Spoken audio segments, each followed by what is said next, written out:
In 1840, rural Pennsylvania, 11-year-old Catherine Blackwood's life becomes a nightmare when her debt-ridden father sells her to Silas Crane, a 65-year-old widower with a reputation for burying wives. But the true horror isn't the forced marriage, it's what Catherine discovers living in the Crane mansion. The previous wives aren't exactly dead, and what Silas does to them in the cellar beneath the house defies the laws of nature itself. As Catherine fights to survive, she uncovers a centuries-old evil that has been feeding on innocent girls and realizes her father didn't sell her for money, he sold her to fulfill a blood pact that has haunted her family for generations. The scratching sound coming from inside the walls should have been Catherine's first warning. Not mice. She knew what mice sounded like. This was different, deliberate, like fingernails dragging across wood in patterns that almost seemed like words. But 11-year-old Catherine Blackwood had more immediate concerns that October morning in 1840, as she pressed her ear against the thin wooden door of her father's study, trying to make sense of the conversation that would destroy her life. $60, the stranger's voice rasped, like autumn leaves scraping across tombstones. That's more than generous for damaged goods. Catherine's breath caught. Through the keyhole, she glimpsed a man who seemed assembled from shadows and sharp angles, Silas Crane, though she didn't know his name yet. His face had the waxy sheen of preserved meat, and when he smiled, his teeth appeared too numerous, as if his mouth contained extra rows like a shark's. She's young enough to train properly, old enough to be useful. My previous arrangements have been disappointing. Her father, Thomas Blackwood, sat hunched behind his desk, his hands trembling as they clutched a glass of whiskey that had long since emptied. The candlelight made his face look hollow, carved out by desperation and something else, fear. No, Catherine realized with growing horror, it was relief. Mr. Crane, surely there must be another way. The debts are secondary, Silas interrupted, and Catherine noticed how the flames in the fireplace seemed to dim when he said, as if his words consumed light itself. Your grandfather made certain promises, blood promises. They're long overdue. He produced a yellow document from his coat, the paper crackling like dried skin. 1762. Your ancestor, William Blackwood, signed this contract in exchange for his family's prosperity. Every third generation a daughter must be provided. You've delayed long enough. Catherine's mind reels. That was 78 years ago. How could this man have been involved in something from that long past? But that was impossible. People didn't live that long. Yet as she studied Silas through the keyhole, she noticed his hands. The skin wasn't just old, it was wrong. Stretched too tight in some places, hanging too loose in others, like an ill-fitting glove. She's my only child, Thomas whispered, but even Catherine could hear the lie in it. He wasn't pleading for her, he was negotiating for himself. My wife died birthing her. There's been no one else, which makes her perfect, Silas said, standing with a movement that seemed to unfold rather than rise. Loneliness breeds the most exquisite flavors of despair. I've developed quite a palate for it over the years. He moved toward the door, and Catherine scrambled backward, but not before hearing his next words. She's been listening this entire time, haven't you, little bride? The door swung open without anyone touching it, and Catherine found herself staring up at Silas Crane. This close, she could see that his eyes weren't quite aligned, as if they belonged to two different faces that had been pressed together. The smell that emanated from him reminded her of the root cellar in winter. Earth and decay and things that grew in the absence of sunlight. Catherine, her father said, not meeting her eyes, Mr. Crane has kindly offered to take you into his household. You'll be married tomorrow. Married? The word came out as a squeak.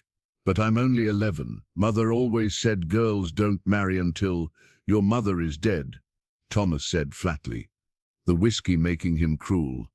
And she left us with nothing but debts and curse. He finally looked at her, and Catherine saw something terrible in his gaze. Knowledge. He knew exactly what he was doing, what he was condemning her to. Mr. Crane is a respected widower. He needs a new wife to manage his estate. Silas's laugh sounded like bones rattling in a box. My seventh wife, to be precise. Though I do hope you'll last longer than the others. The last one barely managed 3 months before she wore out. His hand reached for Catherine's face, and where his fingers touched her cheek, her skin went numb, as if the blood beneath had turned to ice. Such lovely skin, so fresh. It will hold up well, I think. Catherine jerked away. I won't go. You can't make me. But even as she said it, she felt the futility. Where would she run? They lived 15 miles from the nearest town, surrounded by Pennsylvania wilderness that would kill a child alone faster than any monster. Oh, but you will, Silas said, and now Catherine noticed the strange way his shadow fell. It seemed to have too many arms reaching in directions that didn't match his body. The contract is very specific. If the Blackwood family fails to provide the promised bride, every member of the bloodline will experience a most unfortunate fate. Your father knows this. He's seen what happened to the Morrisons when they tried to break their agreement. Thomas flinched. The Morrisons, Catherine remembered them vaguely, a family that had lived 2 farms over until last winter when they'd all died in a single night. The authorities had said it was plague, but the bodies had been burned so quickly that no one had seen them. And there had been those sounds that night, carried on the wind, screaming that had gone on for hours, growing weaker but never stopping, as if the victims were being kept alive deliberately to extend their suffering. Pack your things, her father said, his voice hollow. You leave in the morning. But Catherine noticed Silas shaking his head. She comes now. The marriage will be tomorrow. Yes, but tonight begins her adjustment period. My home has particular requirements. She needs to be properly introduced to the other residents. Other residents? Catherine asked. You mean servants? That bone-rattle laugh again. In a manner of speaking, though they're not quite as mobile as they once were. He pulled out a leather cord from his pocket, and before Catherine could react, he'd looped it around her wrist. The moment it touched her skin, she felt a pull, not physical but deeper, as if something was tugging at her very soul. Insurance, he explained to Thomas, to ensure she doesn't do anything foolish like running away. The binding will complete tomorrow, but this will suffice for now. Catherine tried to pull the cord off, but it wouldn't budge. Worse, she found that when Silas turned to leave, her feet followed of their own accord. Father, please, she begged, tears streaming down her face. Don't let him take me. I'll be good. I'll never complain about anything again.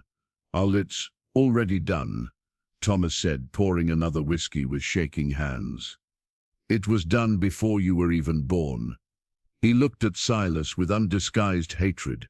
You have what you came for. Now leave. One more thing, Silas said, pausing at the doorway. The scratching in your walls? That's Amelia, my third wife. Parts of her anyway. She tried to escape through the spaces between, but she didn't quite understand how the house works. She's been trying to warn you all morning. He smiled at Catherine's horror-stricken face. Don't worry, little bride. You'll learn the rules. The ones who follow them last much longer. As Silas led her from the only home she'd ever known, Catherine heard her father sobbing behind them. But what chilled her more was what she heard him whisper. Forgive me, Catherine, and whatever you do, don't go in the cellar. The others are so hungry. The carriage waiting outside wasn't drawn by horses. The creatures in the harnesses might have been horses once, but their eyes glowed with a sick green light, and their breath came out in puffs of black smoke that smelled of sulfur. When one turned to look at Catherine, she saw that its teeth were human. Wedding presents from my first wife, Silas explained, as he lifted her into the carriage with hands that felt like frozen meat. She was quite the artist with flesh. Still is, actually, though her medium has become somewhat limited. He settled across from her, and Catherine noticed that the leather seats seemed to pulse slightly, as if breathing. You're wondering how old I am, aren't you? Every bride does. The answer is both simple and complex. This body is 65 years old, but the thing wearing it, well, I stopped counting after the 3rd century. Catherine's mind refused to process this. It had to be madness, delusion. But the cord around her wrist pulsed with unnatural cold, and those things pulling the carriage were definitely not horses, and the scratching in the walls had sounded so desperately human. "What are you?" she whispered. "Your husband, come tomorrow," Silas replied. But more accurately, "I'm a collector of brides, of screams, of the particular type of innocence that dies slowly, piece by piece. Your bloodline owes me this debt because your ancestor sought my help in establishing his fortune. I gave him what he wanted, wealth, land, prosperity, and in return, every 3rd generation provides me with a bride. You should be honored. Out of all the Blackwood women born in the last 70 years, you were chosen. Chosen for what?" Silas leaned forward, and Catherine could see something moving beneath his skin, as if there were insects crawling just below the surface. "To feed the thing that lives beneath my house. To join my collection of wives who exist in that special place between life and death. And if you're very, very lucky, to birth the child that will finally allow me to shed this rotting form and walk the world in something fresh and new." The carriage rolled through the night, and Catherine watched her home disappear into the darkness. The last thing she saw was her father's silhouette in the window, and even from that distance, she could see him raise the gun to his own head.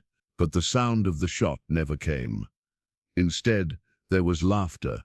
Silas's laughter. "Did you really think I'd let him escape that easy?" the old man said. "No, no. He'll live exactly as long as you do, feeling every moment of your suffering as if it were his own. That's part of the contract, you see. The one who gives the bride must witness what becomes of her. It ensures the family never forgets their obligation." As they traveled deeper into the forest, Catherine began to notice things following them, shapes that moved between the trees, keeping pace with the carriage. They looked almost human, but wrong, as if someone had tried to rebuild a person from memory and gotten the proportions hideously incorrect. Some crawled on too many limbs, others floated just above the ground, and all of them whispered the same word over and over. "Sister, sister, my previous wives," Silas explained casually, "or what's left of them. Don't worry, they're quite harmless in this state. It's only in the house that they have any real power, and even then only in certain rooms. You'll learn which ones to avoid." The journey seemed to stretch forever, time becoming elastic and strange. Catherine could have sworn they traveled for hours, but the moon hadn't moved in the sky. Finally, through the trees, she saw it. The Crane mansion, squatting like a cancerous growth in a clearing that no grass would grow in. The house was wrong in every way a house could be wrong. Windows were placed at angles that hurt to look at. Doors opened onto walls, and the entire structure seemed to breathe, expanding and contracting slightly, as if it were alive. "Welcome home," Silas said as the carriage stopped. "Your new sisters are so eager to meet you." As he helped her down from the carriage, Catherine heard it, a sound that would haunt her for whatever remained of her life. From somewhere deep beneath the house came singing. Dozens of female voices raised in a harmony that was beautiful and terrible, all at once. But the words they sang weren't words at all. Just one long, endless scream shaped into melody. "That's the dinner bell," Silas said, pulling her toward the front door. "They know fresh meat has arrived." The door opened before they reached it, and Catherine found herself staring into a hallway that seemed to stretch impossibly far, lit by candles that burned with flames of different colors. Some green, some purple, some a shade of red that looked like flowing blood. And at the far end of that hallway, she saw them, 6 figures in wedding dresses, standing perfectly still, waiting. "My wives," Silas said proudly. "Well, their bodies anyway. What's inside them now is something altogether different. But don't worry, little Catherine, you won't become like them. You're special. You're the one I've been waiting for all these years. The one whose bloodline carries just the right mixture of innocence and corruption to birth my heir." As he dragged her across the threshold, Catherine felt something fundamental change. The house recognized her, welcomed her, claimed her. And somewhere in the walls that scratching started again. More frantic now, spelling out the same message over and over in a desperate attempt to warn her. He doesn't let us die. He doesn't let us. The moment Catherine crossed the threshold, the leather cord around her wrist dissolved into her skin, leaving a black mark that pulsed like a heartbeat. The 6 figures at the end of the hallway began to move, but their movement was wrong. They glided rather than walked, their feet never quite touching the floor, their heads tilted at identical angles like marionettes controlled by a single hand. Beloved, they spoke in unison, their voices layered like an echo bouncing off itself. Welcome to the collection. Up close, Catherine could see what was wrong with them. Their faces were perfect, too perfect, like porcelain masks. But behind the eyes, oh, behind the eyes, something else looked out, something ancient and hungry and absolutely insane from centuries of imprisonment. The one closest to her, wearing a wedding dress that might have been white once, but had aged to the color of old bones, reached out to touch her face. Don't, Silas commanded sharply, and the bride's hand stopped inches from Catherine's cheek. Not yet. She needs to be prepared first. He turned to Catherine with that too wide smile. These are your predecessors, Margaret from 1794, Elizabeth from 1815, Sarah from 1823, Amelia from 1831, Grace from 1836, and poor little Mary from earlier this year. She lasted only 73 days. A record for brevity. Mary, the smallest of them, looked no older than 14. Her wedding dress hung loose on her frame, and when she tried to smile, Catherine saw that all her teeth had been replaced with small, sharp stones. It hurts less after the first year, Mary whispered, breaking from the synchronized speech of the others.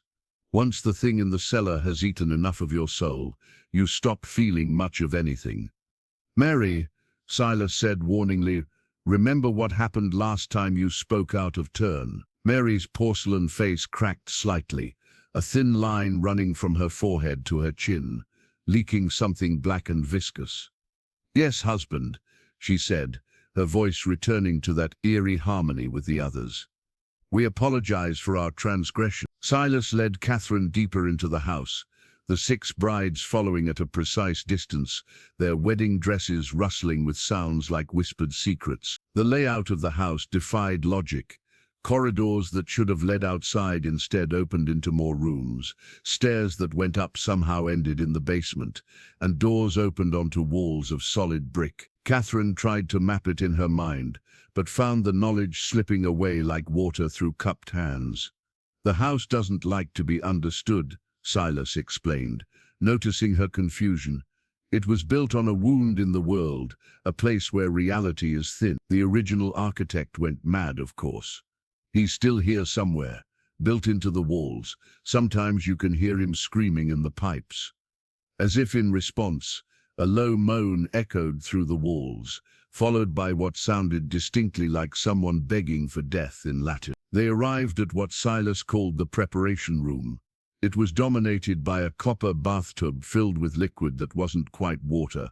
It moved too slowly and reflected things that weren't in the room. Ancient symbols were carved into the floor, forming circles within circles, and the air smelled of iron and roses, and something else, something that made Catherine's nose bleed just from breathing it. You'll bathe here every night until the wedding, Silas instructed. The water comes from the well beneath the house. It will change you, prepare your body to survive what's coming. Most brides who don't undergo the preparation die on their wedding night. Messily, what's coming?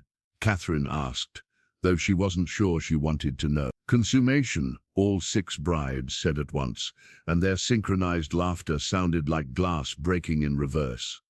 The bridegroom must have his wedding night, but Silas wasn't looking at Catherine anymore.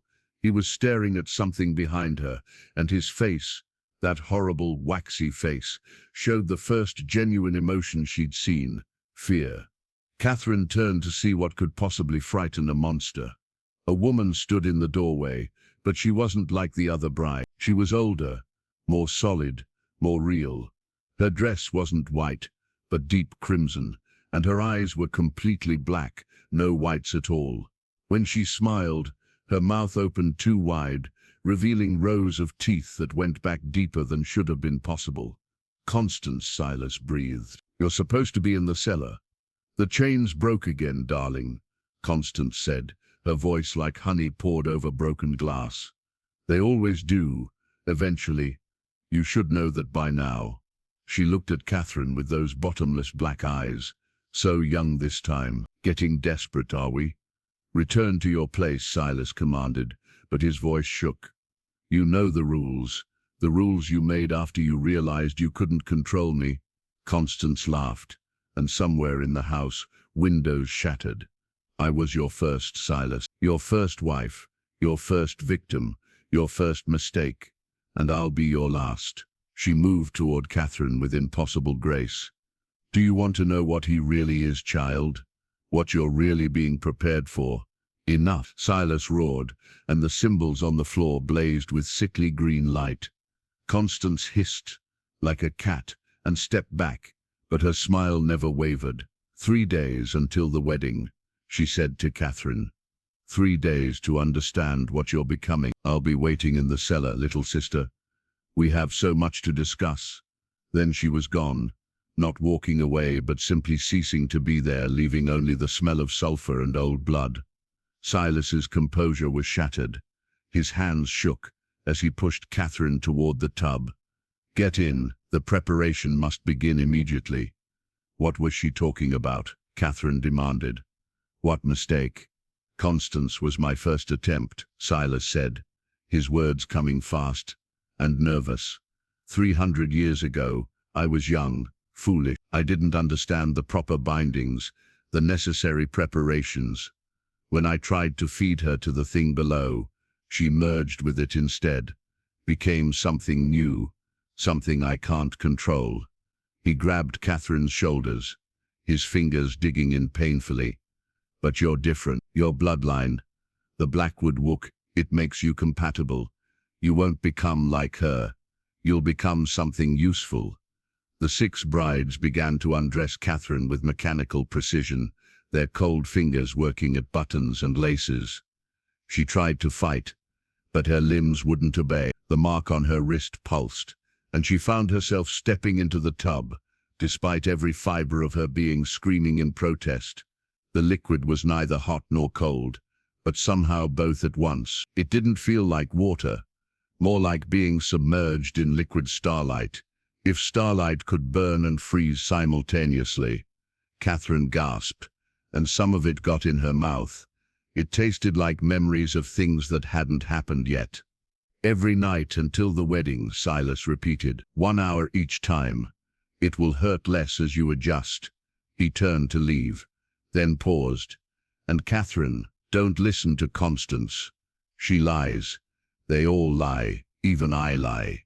But my lies will keep you alive longer." As he left with his processional of dead brides, Catherine found herself alone in the preparation room. The liquid in the tub began to move on its own, swirling in patterns that hurt to perceive direct. And in those swirls she saw things, glimpses of the other brides' last moments, fragments of their transformations, and something else, something massive and ancient and hungry, sleeping beneath the house, waiting to be fed. But most terrifying of all, she saw herself, not as she was, but as she would be, standing in a wedding dress, soaked in blood, her belly swollen with something that moved wrong, something with too many limbs and eyes in places eyes shouldn't be. And in that vision, she was smiling. The preparation had begun. That first night in the Crane mansion, Catherine learned that the house never truly slept. After the agonizing hour in the tub, Sarah and Grace, or the things wearing their bodies, led her to what would be her room for the next 3 days. The chamber had obviously belonged to Mary, the most recent bride. Her belongings were still there, a hairbrush with blonde strands still tangled in it, a diary with entries that grew increasingly frantic before stopping mid-sentence, and most disturbing of all, scratch marks on the inside of the door, as if someone had tried desperately to claw their way out. She tried to escape on the second night, Grace said, her porcelain face expressionless. The house didn't like that. It made her dance until her feet wore down to stumps. Even then, she kept dancing. We could hear her screaming for hours. "Why are you telling me this?" Catherine asked, exhausted and terrified in equal measure. "Because you need to understand," Sarah replied, and for a moment, something almost human flickered in her dead eyes. "We were all like you once. Frightened little girls sold by our families. We all thought we were special, that we'd be the one to escape or survive unchanged. But there is no escape, there is only adaptation." They left her with a candle that burned with that unnatural purple flame, and a warning: "Don't leave the room after midnight." That's when he lets Constance roam free. And she's so very hungry for company. Catherine didn't sleep that first night. How could she? Every sound might be something coming for her. The scratching in the walls had followed her here, and now she could make out patterns in it. Not just warnings, but names. Hundreds of names carved into the spaces between the walls by desperate fingers. Girls who had come before the 6 brides. Girls whose fates were apparently worse than even the walking corpses she'd met. Around midnight, she heard footsteps in the hallway. Not the gliding movement of the brides, but heavy, deliberate steps that stopped right outside her door. Then came the voice, Constance's voice. Silk wrapped around razor blades. "I know you're awake, little Catherine. They always are on the first night.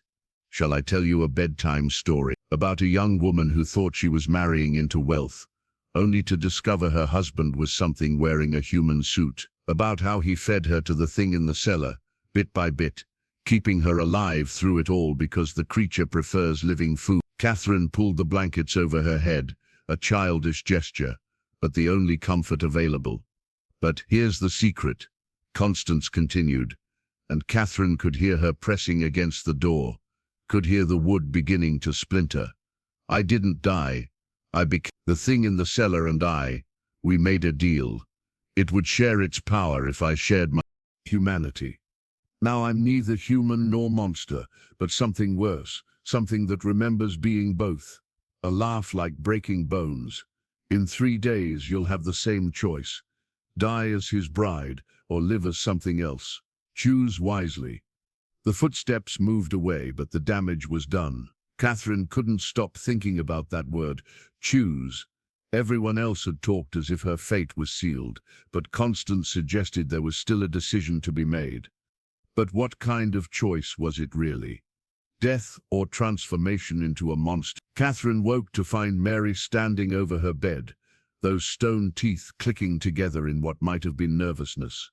The morning light streaming through the window was wrong, too red, as if filtered through blood. "He wants you to see the grounds today," Mary whispered, and for a moment her synchronized voice broke into something younger, more desperate. "Don't go to the garden, please. The roses remember everything." Before Catherine could ask what that meant, Mary's face went blank again, returning to that horrible porcelain perfection. "Breakfast is served in the morning room. Husband is waiting." The morning room turned out to be a chamber where it was always dawn, no matter the actual time. The windows showed the sun perpetually rising, caught in an endless loop of bloody emergence. Silas sat at a long table covered in food that looked perfect, but smelled slightly off.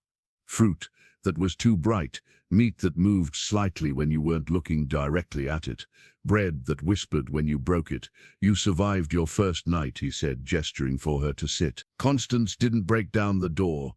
That's promising. The last 3 brides didn't make it past her first visit. "What happened to them?" Catherine asked, though she wasn't sure she wanted to know. "They opened the door," Silas said simply. "Curious creatures, young girls, always wanting to know more, even when ignorance would save them. Constance made them part of her collection.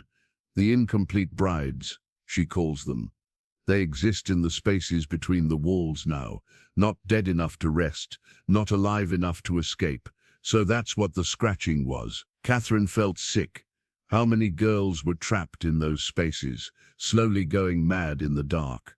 Eat, Silas commanded. The food will help you adjust to the house's particular reality, and then I'll show you the grounds. You should know the full extent of your new domain. Catherine forced herself to take a bite of bread. It tasted like communion wafers soaked in vinegar, but the moment she swallowed, she felt something change. The world became sharper, clearer, and she could see things that had been hidden before. Symbols floating in the air, shadows that didn't match their sources, and most disturbingly, thin threads connecting her to Silas, to the brides, to the house itself. She was already being woven into whatever web this place represented. After the grotesque meal, Silas led her outside. The grounds were vast, but like the house, they were wrong. The same clearing appeared multiple times from different angles. The forest path circled back on itself even when you walked straight. And the garden was the worst of all. The roses were massive, some as large as dinner plates, and they were all the deep red of arterial blood. But it wasn't their color that disturbed Catherine. It was the way they turned to follow her movement, the way their thorns reached out when she passed, and the faces she could see in their centers. Human faces, twisted in eternal screams, preserved in the heart of each bloom. My first wife's greatest achievement, Silas said proudly. Constance discovered that souls could be cultivated like any other crop. Each rose contained someone who tried to interfere with my work. The local priest, who came to save Margaret, the brother who tried to rescue Elizabeth, the mother who begged for Sarah's return. He caressed one of the blooms, and it shuddered. They're still conscious, you know, still aware. It's quite remarkable. Catherine stumbled backward and bumped into something solid. She turned to find a statue. No, not a statue. A man, transformed into living stone, his face frozen in an expression of permanent horror. His eyes moved, tracking her, and tears of granite ran down his cheeks. Ah, yes, your predecessor's father. He tried to break the contract, to steal Mary back before the wedding. The house didn't appreciate that. Silas touched the stone man's face almost affectionately. He'll stand here for exactly as long as Mary exists in her current state. When she finally dissolves completely, he'll crumble to debt. It shouldn't be more than another decade or two. The tour continued, each revelation worse than the last. The pond where the reflections showed not what was, but what would be. Catherine saw herself drowning in it, over and over. Each death slightly different. The grove where previous brides had tried to hang themselves, only to discover that the house wouldn't let them die, leaving them dangling for days, conscious but unable to move or speak. The shed where Silas kept his wedding presents, things that might have been human once, but had been reshaped into furniture, their faces still visible in the wood grain, their voices trapped in the creaking of joints. But it was the entrance to the cellar that finally broke something in Catherine's mind. It wasn't a door, but a mouth, literally a mouth, with teeth of white stone and a tongue of red marble that undulated slowly. The breath that came from it smelled of centuries of decay, and from deep within came a sound like a heartbeat, if a heartbeat could be the size of a house. Tomorrow night, after our wedding, you'll go down there, Silas said, his voice taking on an almost religious reverence. You'll meet the true master of this place. I'm merely its servant, its procurer. It came from elsewhere, a place where the rules of flesh and reality are more suggestions than laws. It needs brides to breed with, to create offspring that can exist in both worlds. So far, all attempts have failed. The children either die or become inappropriate for the purpose. What purpose? Catherine's voice was barely a whisper. To open the door fully, to let more of them through. This world is so ripe for harvest, but the barrier holds. We need a child that can exist in both realities, that can serve as a bridge. He looked at her with those misaligned eyes. Your bloodline's curse makes you compatible. The Blackwood women have always walked between worlds in their dreams. Did you never wonder why your mother died, birthing you? She saw what you would become, and chose death instead. Catherine's knees buckled. Her mother had killed herself rather than see this future. But that meant, she knew, my mother knew this would happen. All Blackwood women know, deep in their bones, it's part of the curse. The knowing without understanding, the dreams of things with too many angles, the feeling that reality is just a thin sheet over something vast and terrible. Silas smiled. Why do you think your father drank so much? He was trying to forget what your mother whispered in her final moments. That night's preparation was worse. The liquid in the copper tub had thickened, becoming almost syrupy, and it pulled at her as she entered, trying to drag her under. This time, the visions were clearer. She saw the thing in the cellar, a mass of flesh and eyes and mouths that spoke in languages that predated human speech. She saw the failed offspring of previous brides, things that had to be burned while still alive because letting them die naturally would release something worse. And she saw Constance's transformation, the moment when the monster had tried to consume her, but found something in her that matched its own hunger, creating a symbiosis that had lasted 3 centuries. When she emerged from the tub, her skin had taken on a subtle shimmer, as if scales were forming just beneath the surface. The mark on her wrist had spread, creating patterns up her arm that looked almost like text in a language she couldn't read, but somehow almost understood. Grace and Sarah dressed her in a nightgown that felt alive, fabric that adjusted itself to her body's movements, and led her back to her room. But this time they didn't leave immediately. "Tomorrow is your last day," Sarah said, and her voice cracked, revealing something underneath the synchronized tone. "We're going to tell you something we're not supposed to. There is a way out." Catherine's heart leaped. "What? How?" "Not out of the marriage," Grace clarified quickly. "That's impossible. The contract is binding. But out of the worst of it." Constance wasn't lying about the choice. When the thing in the cellar tries to consume you, you can choose to let it happen completely. A true death, final and absolute. Or you can fight. Try to maintain yourself, and become like us. Or, Catherine prompted desperately, or you can do what Constance did. Don't fight and don't surrender. Meet it as an equal. It's dangerous. Most who try are torn apart, body and soul. But if you succeed, you become something that even Silas cannot control. Mary had joined them, her stone teeth gleaming in the candlelight. "We've been planning for 40 years, saving our strength, pretending to be more broken than we are. If you become like Constance, if you gain that power, you could free us all." "Why should I trust you?" Catherine asked. "You're his creatures. Our bodies are," Elizabeth said, appearing in the doorway with Margaret and Amelia. All 6 brides were here now, gathered in secret. "But fragments of our true selves persist.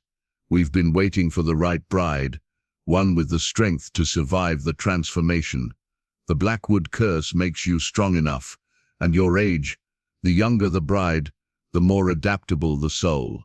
"He's listening," Amelia warned suddenly. "He always listens, but he doesn't understand that we've learned to speak in the paces between words.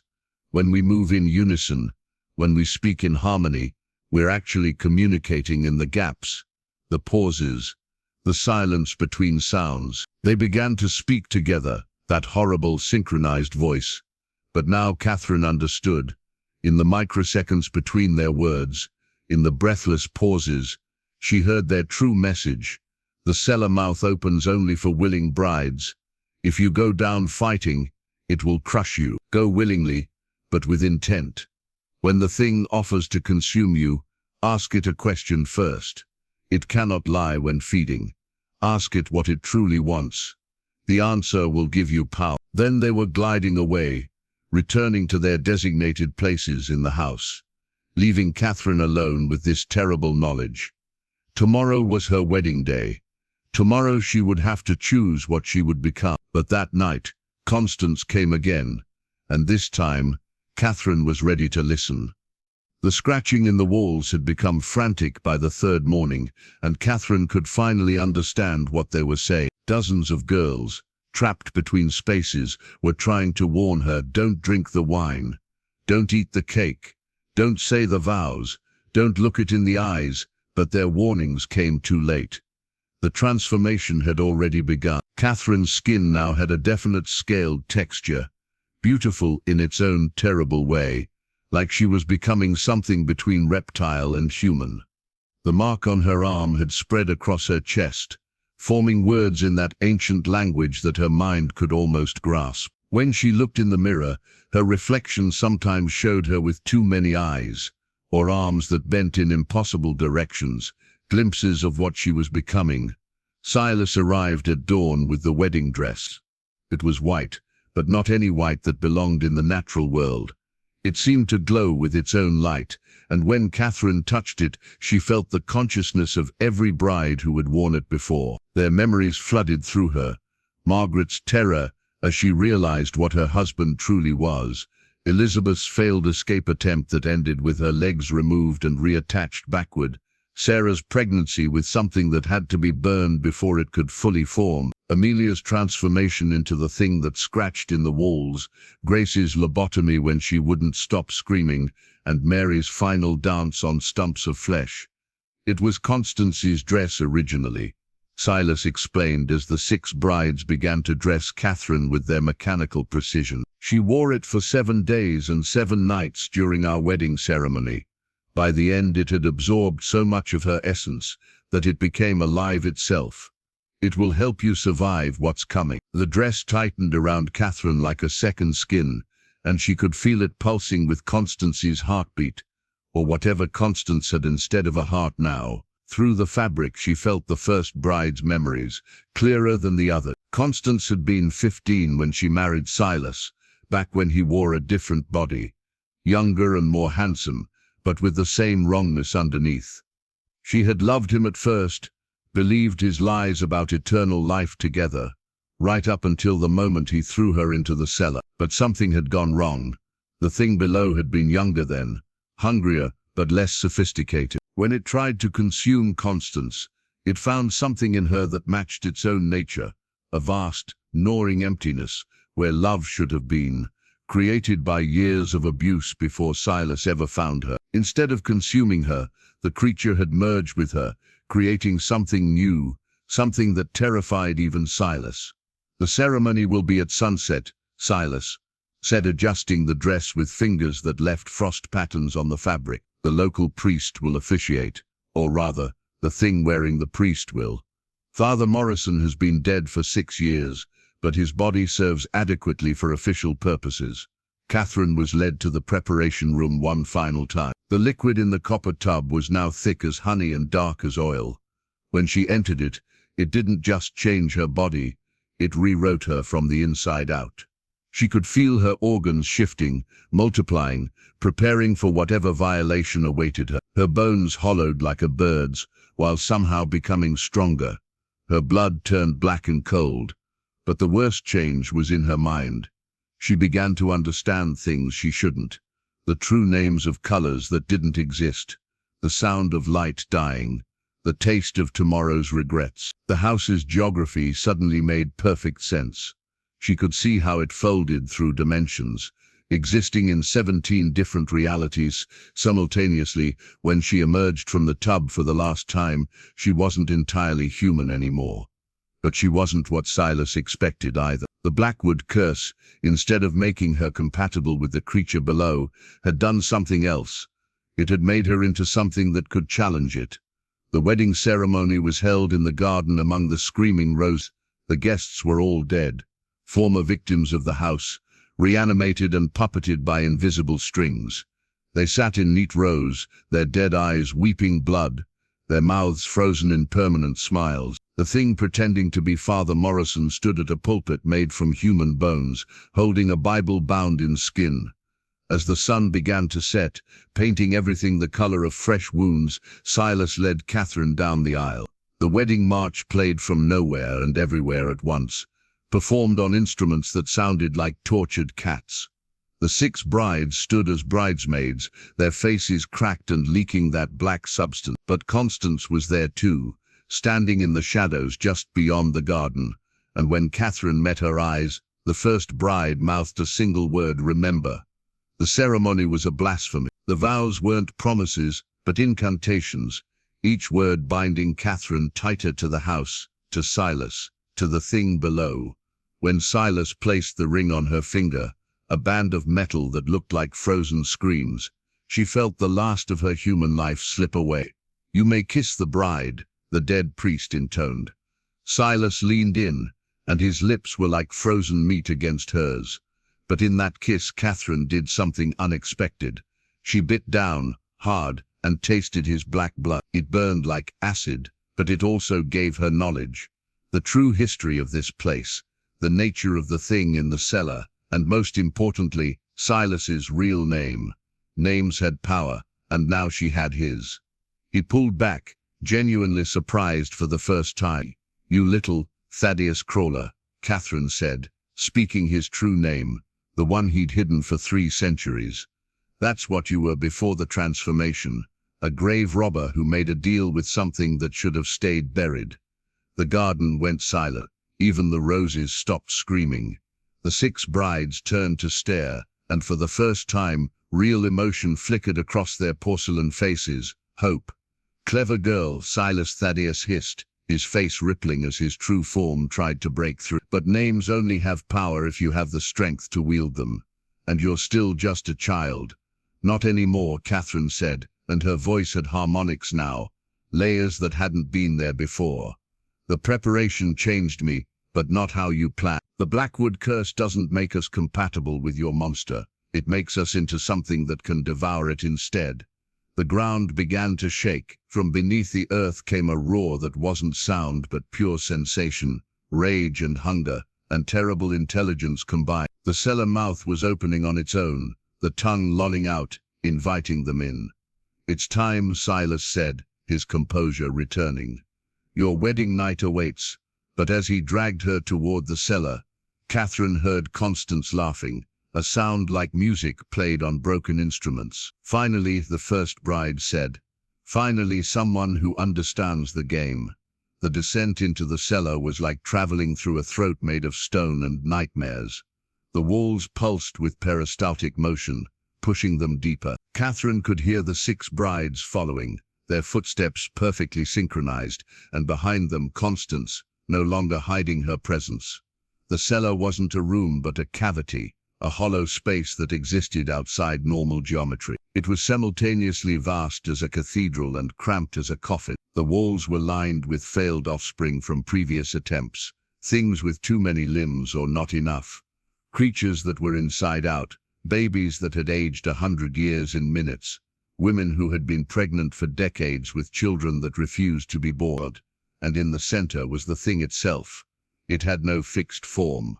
One moment it was a mass of writhing tentacles, the next a geometric shape that hurt to perceive, then a beautiful woman with galaxies for eyes, then something so alien that Catherine's mind couldn't process, but its hunger was constant, a gravitational pull on her soul. "My lord," Silas said, pushing Catherine forward, "I bring you the 7th bride, the Blackwood girl, as promised." The thing spoke without words, its meaning appearing directly in Catherine's mind. The last one, the key, the bridge between worlds. Catherine felt it reaching for her, not physically but dimensionally, trying to pull her into itself. This was the moment of choice the brides had warned her about. She could surrender and die truly, fight and become like them. "Wait," she said, remembering the bride's secret message. "I have a question. You cannot lie while feeding. What do you truly want?" The thing paused, surprised. In 3 centuries, none of the brides had ever asked it anything. They'd all been too terrified, too broken, too young to think clearly. But Catherine had been prepared, transformed, educated by the house itself. "Freedom," it answered, compelled by its own nature to speak truth during feeding. "I want to go home. I want to leave this prison of flesh and stone. I have been trapped here for millennia, forced to breed abominations, forced to feed on innocence when I once drank starlight." The revelation stunned everyone, even Silas. "What? No, you're the master here. You command me." "Fool," the thing replied. You bound me here with your fumbling ritual. You and your first bride, when you sought power, you couldn't comprehend. I have been your prisoner as much as these brides have been mine. Catherine understood now. The entire house, the centuries of horror, the consumed brides, it was all a prison, and everyone in it was both guard and prisoner. But understanding gave her power. I can free you, she said, stepping forward voluntarily. But only if you agree to my terms. The thing in the cellar writhed, considering Catherine's offer.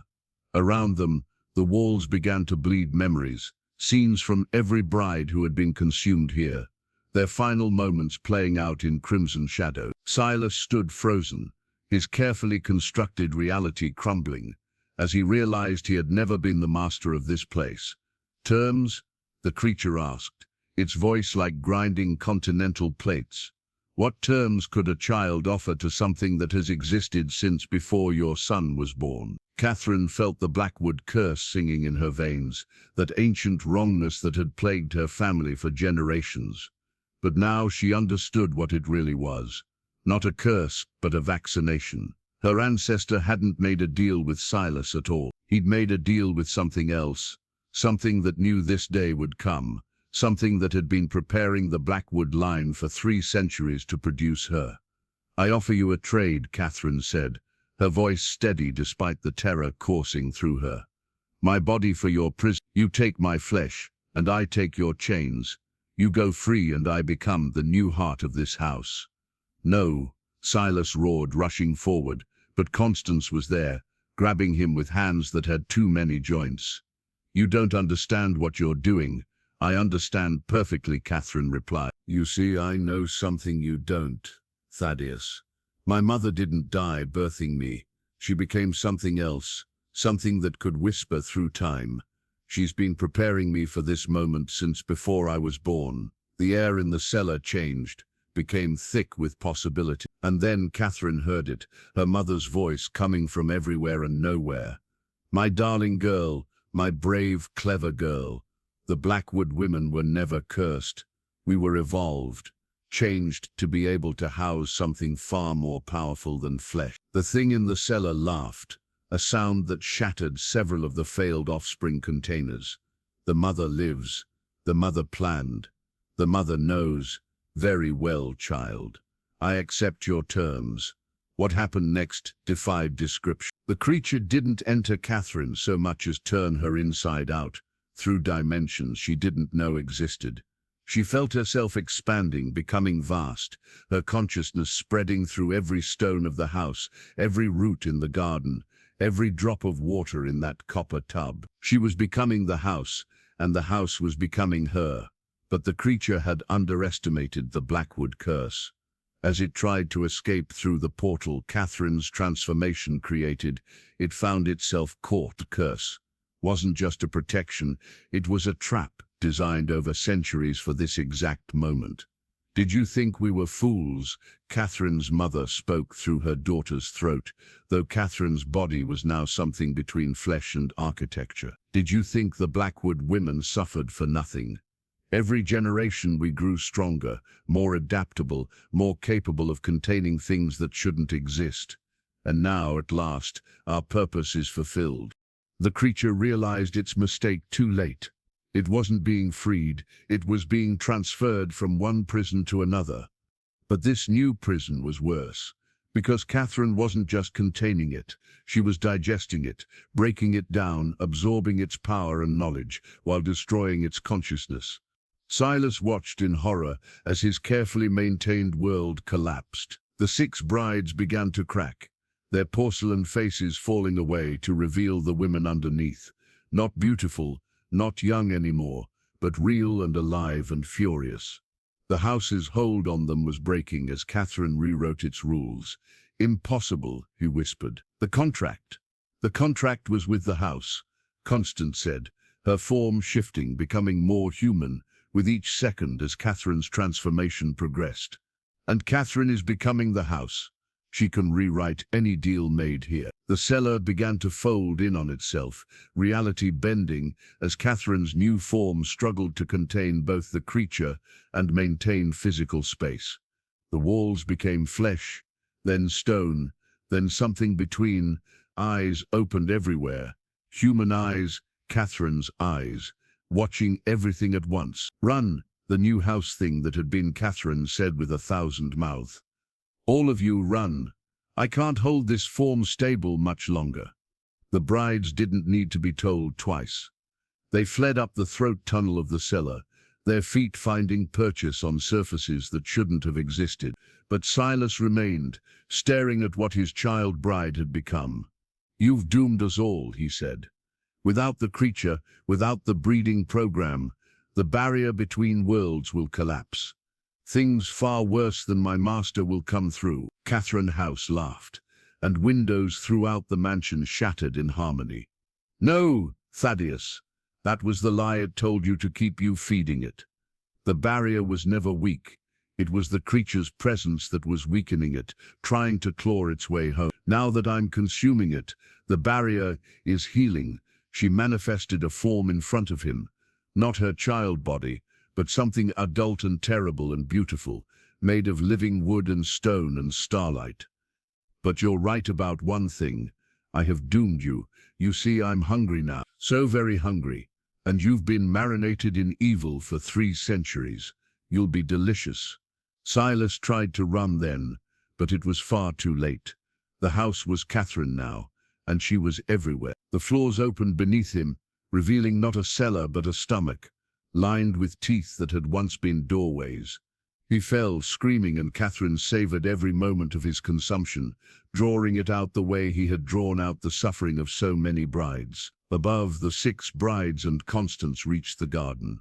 The moment they crossed the threshold, they collapsed, their bodies finally free to age the decades or centuries they had been denied. Margaret and Elizabeth crumbled to dust immediately, their time long past. Sarah and Amelia aged rapidly, their hair whitening, their skin wrinkling, but stabilizing as elderly women. Grace became middle-aged in moments. Mary remained young, only a year having passed since her wedding. Constance alone remained unchanged, but she was transforming too, the monstrous parts of her falling away like old paint, revealing the 15-year-old girl she had been 300 years ago, preserved in amber-like stasis. "She did it," Constance whispered, tears streaming down her face. "The little fool actually did it." Behind them the house was changing, no longer the twisted, impossible structure it had been. It was becoming something else, a living thing, a guardian, a prison for the creature that was being slowly digested in dimensions that didn't have names. Catherine was the house now, would be the house forever, containing and destroying the thing that had tormented so many. But then something unexpected happened. The screaming roses in the garden began to bloom differently, their faces peaceful now instead of torture. One by one, they released their prisoners, souls floating up like dandelion seeds, finally free to move on. The statues cracked, releasing the people trapped within. The things in the walls crawled out, becoming human again, traumatized but alive. Catherine was undoing it all, using the creature's power to reverse 3 centuries of horror. When the sun rose the next morning, where the Crane mansion had stood, there was now something else, a tree, massive and impossible, with bark like black glass and leaves that showed different seasons on each branch. At its base was a pool of water that reflected not the sky but other worlds, safely separated but visible, a window but never a door. And in the trunk of the tree, if you looked closely, you could see a face, young Catherine Blackwood's face, peaceful and watchful, standing eternal guard against things that should never cross between worlds. Mary, the only bride young enough to have a life ahead of her, found a note that morning written in bark and sap. "Tell my father the debt is paid. Tell him all debts are paid. The Blackwood curse is ended, but the Blackwood duty has just begun. I will stand watch forever, so others can sleep peacefully. This is my choice. I am not trapped. I am home." But the truly horrifying twist came 3 days later, when people began to report strange dreams. Dreams where they visited a beautiful house that existed in their sleep, where a young girl served them tea and asked them about their lives, collecting their stories with an eagerness that seemed almost hungry. And when they woke, they felt lighter, as if something small but significant had been taken from them. Catherine hadn't just become a prison for the creature. She had become something new, something that fed on human experiences, human dreams, human stories. She was protecting humanity from the things beyond the barrier. Yes, but she was also feeding on them in tiny, harmless sips. Every nightmare prevented, she took a memory. Every monster stopped. She claimed a dream. The local priest, the real one, not the corpse puppet, proclaimed it a miracle. The families of the rescued celebrated. The Blackwood curse was indeed broken. But sometimes on very quiet nights, if you listened carefully near that impossible tree, you could hear Catherine singing, not with one voice but with hundreds. All the voices of all the people whose dreams she had tasted. And the song she sang was wordless but conveyed a terrible truth. She was happy. She was exactly where she wanted to be. She had chosen to become the monster so that monsters could never again torment the innocent. And in the deepest part of the night, in the moments between sleep and waking, every person within 100 miles would hear the same whisper. Thank you for your donation to the Catherine collection. Your story will be treasured forever. The truth that no one wanted to acknowledge was that they hadn't been saved from the monster. They had simply traded one predator for another.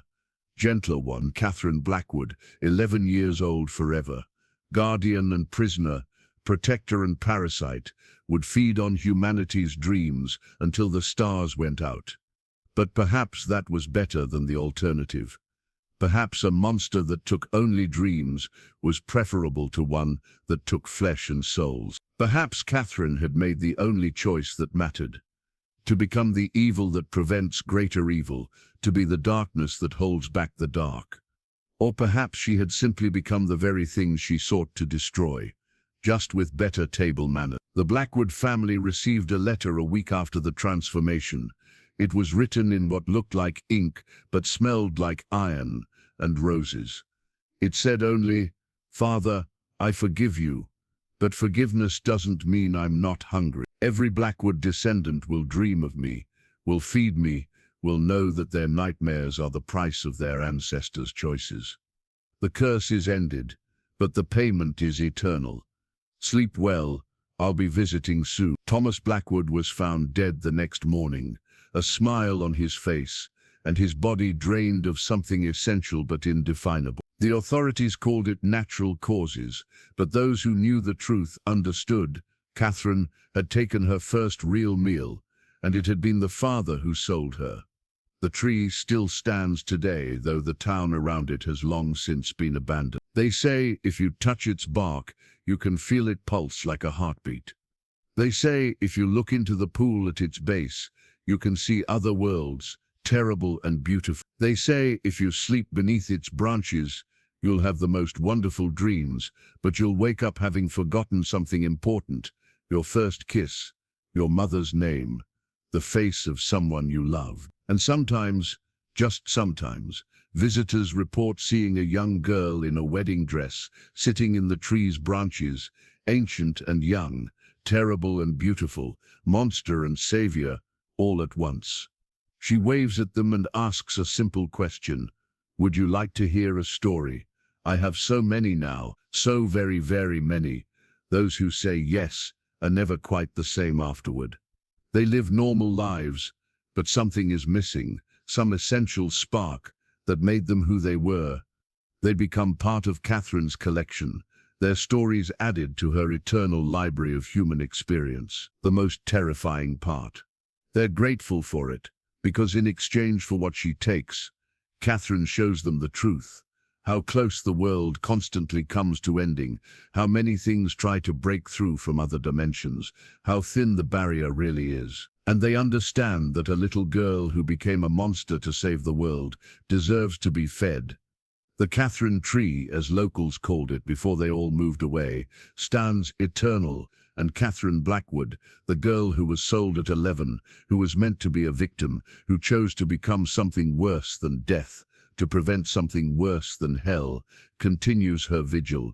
She is still hungry, she is still watching, she is still collecting, and somewhere, in dreams no one quite remembers, she is still that 11-year-old girl, crying for her father to save her, even as she saves everyone else from fates worse than hers. The ending that shocks most isn't that Catherine became a monster, it's that becoming a monster was the kindest thing she could have done. And that perhaps in a world full of horrors, we need our own horrors to keep the others at bay. The true horror is the gratitude. The true horror is that it was necessary. The true horror is that somewhere, in another town, another family is making another deal, and another young girl is being prepared to become another guardian. Because one tree, one monster, one transformed child isn't enough to hold back the dark. Catherine Blackwood saved the world, and she feeds on it still. Every night, every dream, forever. 20 years after Catherine's transformation, Mary, the last surviving bride, returned to where the house once stood. She was 34 now, married to a kind man who never asked about the scars on her feet, or why she couldn't bear to dance. She had children, twin girls, and they had begun having strange dreams. Standing before the Catherine tree, Mary spoke to the bark. "They dream of you, my daughters. They say you're lonely." The tree rustled, though there was no wind. Words appeared in the bark.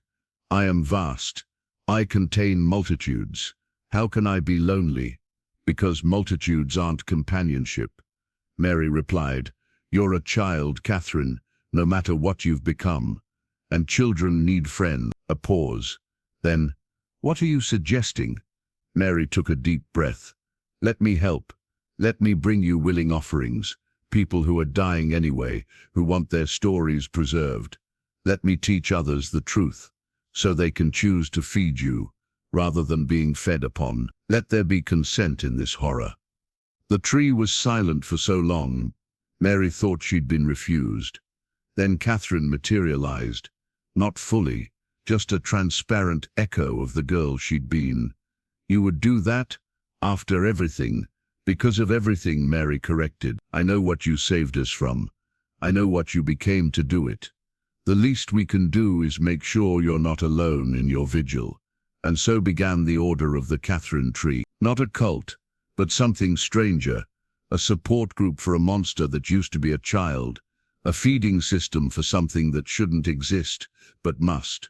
They brought her stories, dreams, memories from those who chose to share them. And in return, Catherine protected them from the things that scrape at reality's edges.